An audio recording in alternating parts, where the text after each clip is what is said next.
Boruto series, particularly the anime, has received a sort of similar reception, but all the same I still enjoy it, particularly because it's fun, has callbacks, etc, etc. One of my favorite callbacks is the whole demon inside of me trope that has seemingly become a lot more common in anime today. Within Naruto was the Nine-Tails demon fox, the same that his mother possessed. And as for Boruto, his own little curse mark is on the palm of his hand, and what's sealed within him is not a demon fox, but an Otsutsuki. The latter is probably a worse situation, as Naruto never really had to worry about being taken over by Kurama unless he was overusing his power. But I digress. That leads me to the question I want to tackle today. What if Naruto got the Karma Seal instead of the Nine-Tails? Welcome to the Amagi. Before we begin, we publish a new video every day, so be sure to subscribe to our channel and ring the bell to get notified about our latest videos. The Amagi's reach stretches beyond just this channel, so if you're a fan of us, please consider subscribing to our other channels and following us on all of our social media. Help us reach our goal of passing 100,000 followers on all of our accounts by the end of the year. The story starts where it always does, Naruto's birth. As you would remember, Kushina going into labor weakened the seal on Kurama, meaning now was the perfect time to strike. The child was born, screaming into the world behind the roaring of a tailed beast. As soon as the nurses took him up, Minato was instructed to close the seal. As he was doing so, however, our favorite identity thief in a tiger mask shows up and nabs the baby, threatening its life unless Minato delivers the Nine-Tails to him. Now, normally, this is the point where everything gets real in Konoha. But suppose that a hand grabs Toby from behind. One might be able to say that it would phase right through him, but that's not how this works. Toby rarely makes his whole body do this. The only time he uses Kamui on his whole body is when his body teleports. Honestly, Kamui isn't even supposed to work like that, but Obito was just crafty enough to use it to make himself intangible, or functionally so. That being said, he only makes certain parts of his body intangible at a time, and he generally can only do so when he realizes what's about to happen. And right now, he doesn't. So more than likely the hand doesn't go through. And on the off chance that it does, it grabs the baby. So either way, it's a win-win here. But if you can already guess who this might be, there's a chance that it might not even work anyway, as Momoshiki has the ability to absorb jutsu. Now, don't quote me on this, but he should be able to absorb space-time jutsu if he can touch the practitioner, which he logically should be able to do. If I'm wrong, just tell me in the comments. Either way, Momoshiki touches Toby, and Toby bolts. Having lost control of the situation with the sudden appearance of a chakra so massive that it makes all people within Konoha, save Kushina, seem like small taters. Not to mention, he can feel pointed fingernails, and if he ever turns back to look, well, the visage of Momoshiki is unearthly. Unless you have prior experience with something like this, you might think that Satan himself crawled up to take that baby from you. And so Toby, without a word, relinquishes the baby to the new figure holding what appeared to be a turtle. For a brief moment, Minato, Toby, and Momoshiki, the latter of which is now holding baby Naruto, look around at each other before Toby hits the old Dusty with his Kamui. Momoshiki looks at the baby in his hands with a slightly nefarious smile. I was right on the mark. Perfect. Minato now has his attention purely on Momoshiki. Kushina, by this time, was trying to turn her head in ungodly ways just to see what was going on. Minato looked at the Otsutsuki. You're bleeding. Momoshiki looked down at what had once been a pure white tunic, now stained with his own blood and viscera. Indeed, he responded. Minato held his hands out. Give me the baby, and I'll call help for you. Momoshiki smiled, his pointed canines making him seem like some carnivorous beast. Is that so?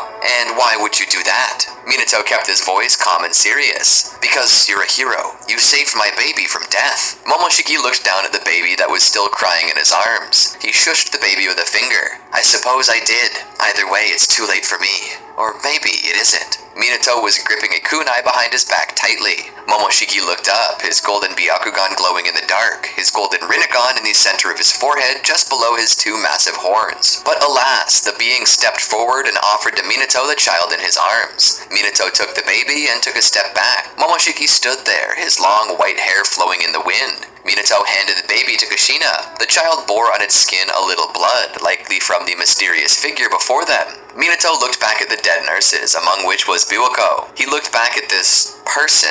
Let us help you. The man smiled. You've already done enough. Thank you. And without another word, the man began self-immolation. He burned until there was nothing left. This left both Kushina and Minato absolutely confused. And who wouldn't be? They recognized that someone had been targeting them, but whoever rescued them was a pure mystery. After this, Minato came to Kushina's side. Is Naruto okay? Kushina held her crying child close. I think so. He doesn't seem like he's hurt. Minato let out a sigh of relief. He then called for Anbu reinforcements and followed his gut, teleporting Kushina to another location where she and the baby would be safe. It was there that he finished closing the seal. They checked out the child to ensure it hadn't been hurt and was healthy. Eventually, a nurse walked in. Mr. and Mrs. Namikaze? Minato looked over. What is it? Is everything alright with Naruto? The nurse looked down. We're still checking him out, but we found an anomaly. Kushina felt her heart jump. Anomaly? What kind? Is he okay? The nurse nodded. As far as we can tell, he is, but we discovered a strange mark between both of the child's clavicles. It's in the shape of a perfect diamond. We at first believed it to be a birthmark, but upon closer inspection, it almost seems like a curse mark. Minato and Kushina looked to each other and then back to the nurse. A curse mark? The nurse nodded. Currently, it doesn't seem to be active, but it is deeply troubling. Can you think of anyone who may or may not have been able to plant one directly on your baby? Minato looked back at Kushina. It had to be that weirdo. But why would he put a curse mark on our baby? Minato shook his head as to say that he didn't know. The doctors would hold Naruto for observation for a few weeks, but eventually they decided to release him. Minato and Kushina would take him home.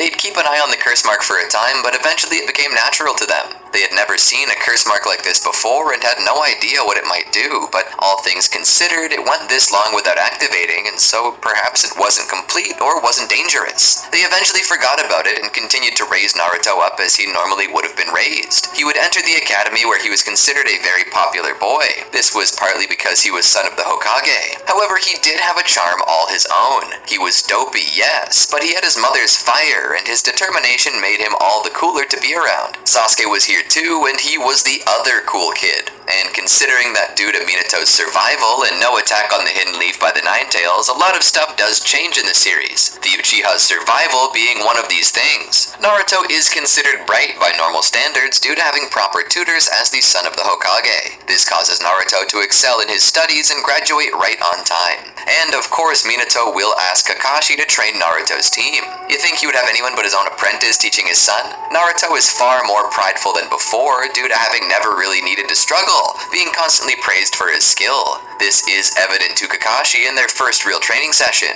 In their attempt to get the bells, however, this exposes their weaknesses, that being how the son of the Hokage and the son of the Uchiha clan leader have an intense rivalry, which puts an immediate kibosh on any concept of teamwork. They're trying so desperately to outdo one another that they forget that they can't beat Kakashi alone, so yeah, they totally fail the test. But it's not like Kakashi can send them away. He was requisitioned by the Hokage himself to train these children, so the best this did was tell Kakashi where he had to focus his training. And so Kakashi began teaching them the values of being on a team, and the general scenario continues to play out the same. Minato, in an effort to help Team 7 grow, sends them on a mission to the Land of Waves along with Tazuna. Now, Naruto and Sasuke are both heavily skilled by this time, so the Demon Brothers are like nothing to them. Well, that's an exaggeration. They are difficult, but neither Naruto nor Sasuke freeze, and both respond in a competent way, which leads to the defeat of the Demon Brothers. Kakashi realizes that Tazuna lied to them about the difficulty of this mission and that it should be Chunin level. But considering what Sasuke and Naruto just displayed, it doesn't really seem like they'll mind continuing. And so they do. When Naruto and Sasuke face Zabuza, they find themselves a bit more overwhelmed. It's then that Sasuke and Naruto put their noggins together and come up with an actual plan. Teamwork makes the dream work, am I right? Zabuza is forced to retreat from this as he normally is, and Kakashi congratulates them on their teamwork. Now, nothing too major changes at this point, but when they get to the bridge's construction, there is a big change. Particularly at the point when Sasuke gets pierced by needles and goes down. Naruto believes that Sasuke is dead, and that's when everything changes. His emotional state fraying. What lives within decides to pop out and say hi. But instead of the Ninetales coming out, Naruto merely stands. From the diamond on his chest comes out many lines that cross his entire body. A single horn forms on the side of his head as his eye turns into a Byakugan. He looks up at Haku and then around himself. He begins to wonder how long he'd been asleep. Haku now looks at him with caution. What is this form?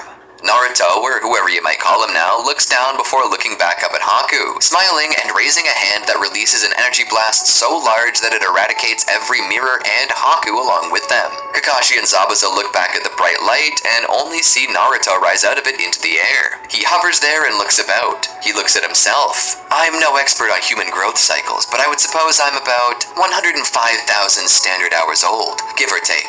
He sees Kakashi and Zabuza. Which of you can tell me where I am? Kakashi looks up at him in awe. Zabuza speaks. The hell is this? Since when can Genin fly?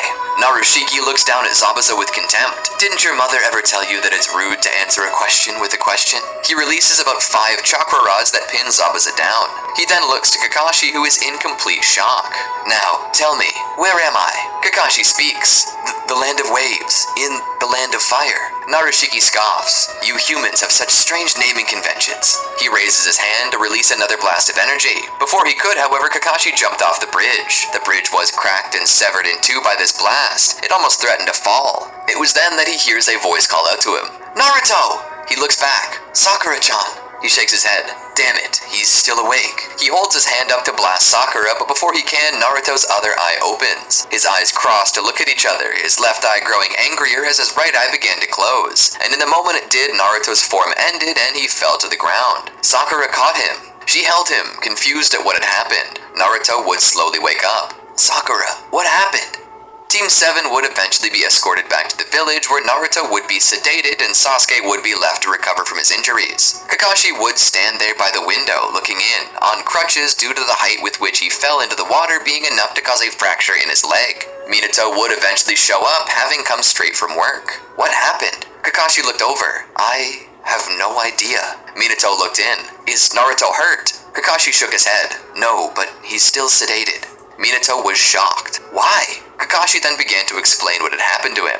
Your son single-handedly killed a Chunin-level shinobi and a Jonin-level shinobi with ease. He flew, possessed strange markings across his body, grew a horn, and even possessed a Byakugan. Minato's eyes widened as he thought back. If anyone had said those traits without talking about Naruto, Minato would have instantly assumed that they were talking about that man who had saved him from death. Kakashi immediately thereafter told him it seemed that there was someone else in his mind. He didn't know his location or age and continued to call us humans. Those things all but confirmed a theory that he had. The curse mark on Naruto's chest was some way of reincarnating. It was like the mind-body switch technique that the Yamanaka clan were capable of using, but only it was possible to use after death. Minato sighed and rubbed his face. The day he long feared finally reared its ugly head. Naruto's seal had activated. He looked over. If they wake him up, which person will wake first? Kakashi shrugged. There are some specialists in there currently. Here is an even called in Tsunade on special request. Tsunade? Minato asked with genuine surprise. Kakashi nodded. Yes, she came as a favor to the Hokage. She's in there now. Minato stepped to the door. Do you think it's okay if I go in? Kakashi once more shrugged. You're asking the wrong man. Minato opened the door carefully and stepped to the bed where they had Naruto laying. Naruto was still unconscious. Minato approached Tsunade. Excuse me, I don't mean to interrupt. Tsunade looked back for a moment before returning her attention to Naruto's chart. Lord Fourth. Minato walked to Naruto's side and gently took his hand. He looked to Tsunade. Can you tell me what's happening? Tsunade, without even looking up, spoke. Your son possesses a strange mark on his chest. It's not too unlike my strength of 100 seal, but it seems far more dangerous. We've tried using the evil sealing method on it, but it did not take. It appears that someone has implanted their chakra into your son. But not just that, their genetics too. Your son's genetics have changed since his last blood test. Over 80% of his current DNA has suddenly become something we're not finding in nature. What does that mean? Tsunade finally looked up at him. As best as I can tell, your son is a clone. Minato was startled. A clone? Impossible. I was there when he was born. Tsunade shook her head. No, I mean, he's becoming a clone. Essentially, this seal on his chest appears to be designed to implant someone's mind and soul into their host. But further, it also seems to be implanting DNA. Your son is being turned into a clone. Minato was confused. Why? Tsunade then continued. It appears to be like a backup. Think of it like this. You have a laptop and that laptop's keyboard is broken. The screen's cracked and it doesn't turn on anymore. So what do? You take out the hard drive and put it into another computer. It's just like that. Minato wasn't the most technical man in the world, but he at least understood what she was getting at.